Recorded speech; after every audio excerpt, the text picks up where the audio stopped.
The latest edition of ESPNcricinfo.com features the thoughts of a man whose name is burnt into the record books. The highest score in a test match of 400 not out belongs to Lara. What the record books don't show is the swashbuckling style in which Lara went about his work on that occasion against England at St John's and pretty much every time he was at the crease.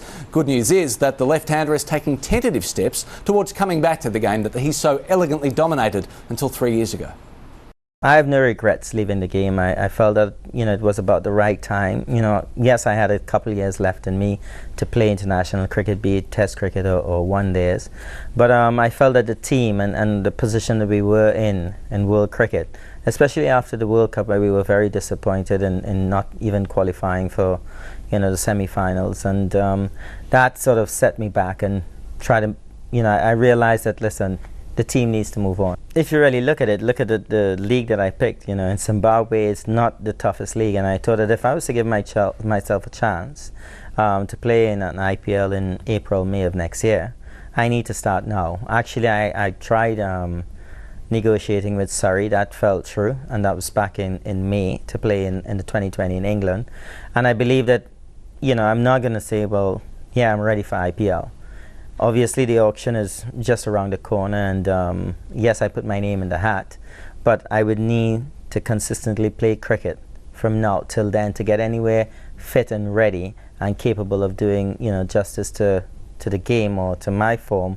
There's still an abundance of talent. I believe that we still produce some of the best youngsters in the world. You look at young Roach as a fast bowler. You look at Adrian Barrett making 100 in his debut at the Gabba. Darren Bravo, Dwayne Bravo's brother. These are very, very good players.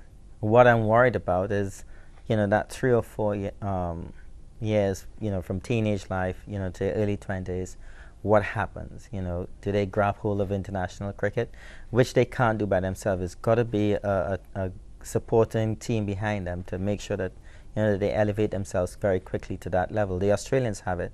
I see ordinary Australians get on the scene, and 3 or 4 years they're top class players. I wouldn't call any names, but they're top class players. And I see in the West Indies, I see really special young players get out there and struggle, can't find their way, and something must be wrong with our system.